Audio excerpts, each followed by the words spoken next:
Hello guys, welcome to this new series called Freespin Fridays.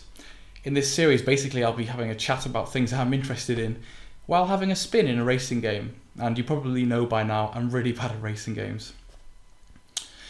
So this week we're going to be driving Super Monaco GP 2 on the Sega Mega Drive. I picked this game up a few months ago actually, and I've had a couple of dabbles with it, but I'm really struggling to get any good at it. For the most part I'm having to use the automatic system because the gears just add a whole extra dimension that I'm struggling to cope with. But yeah, enjoy the footage. What am I going to talk about this week? Well, I'm going to talk about Steam actually. Now, Steam is something that I've not really been that involved with until very recently. As you may know, the Steam summer sales have just been upon us, and that's when people were like, dude, you should check out Steam, I can get so many really cheap games. And they were right. I had a look on there and it was fantastic. You know, games were selling for sort of £1.50. I think the cheapest game I got was about £1.50. And that was Tomb Raider 1. And as you know, I really love old DOS games, and sometimes they can be very hard to get to run. And on Steam they're already calibrated, you just install them and they run really beautifully on, in a sort of DOSBox emulator that's pre-configured. So I went a little bit nuts and I must have bought maybe 8 to 9 games. You know, I didn't spend that much money, but I spent a bit more than I was planning on doing. It's always the way with these types of things. But that got me thinking, because the other day I was kind of rummaging through my CD collection and I found some really old games that I hadn't played for a while. One of them was Dark Conflict, which I did a video of a few weeks back. And it was like, well, I was kind of thinking, I own that game. Dark Conflict, I bought it years ago and it will always be mine. And presumably, as long as like compatibility issues don't get in the way, I'll always be able to run that game. But that did get me thinking about Steam, where, yeah, I do sort of own the game, but I own it through Steam. I have to access Steam to use it, to download it, to install it. And it got me thinking, will that game always be mine? What will happen, for example, if years down the line Steam is discontinued? Well, I won't really have a hard copy of the game that I own, in the same way that I have Dark Conflict sitting in my drawer collecting dust, and it'll always be there. I wonder what you guys think about this, because increasingly games are kind of going down the direction of you buy them online, they stay online, you access them online.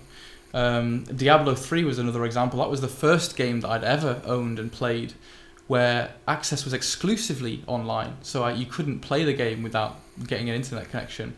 And I know there was a whole hoo-ha about the Xbox One having similar issues.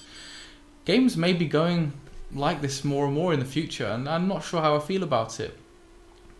And yeah, if you've seen any of the SimCity, the newest SimCity videos, you'll know that this kind of thing can be a real kick in the crotch for games, and there are so many issues that need ironing out as new games come out.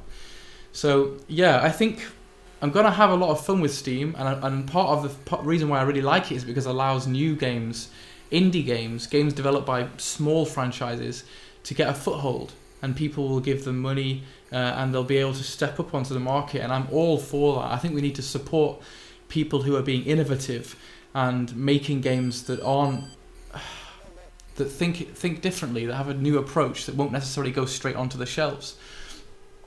So yeah, I think I will be carrying on buying games on Steam, really enjoying it, providing that they're cheap. But I'm just asking that question about, what about accessibility, what about ownership? Will those games that I've got on Steam always be mine? I don't know is the answer to that. Anyway, let me know what you think about that in the comments below.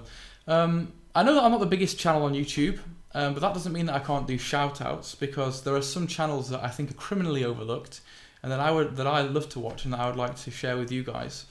So this week I'd like to mention a good friend of mine, Swifto. I've been watching his videos for a few months now, and his channel Swifts, I'll give a link to in the comments in the links below.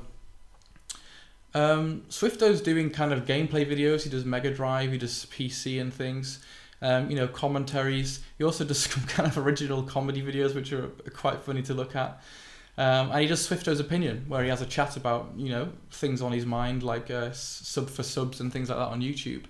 And he's actually been going for ages, a lot longer than me. I think about 3 years. And his videos get like a couple of views, and I think that's a real shame. So If you guys have the time, I would strongly recommend that you check out his... sorry about that, my camera decided to start playing silly beggars there. So, sorry, as I was saying, if you've got the time, you should really check out his channel and subscribe. I think it's important as a community that we try and support those of us, myself included, who are still starting out or who still don't get that many views. Alright guys, well thanks for watching, and I'll see you all soon. Take care.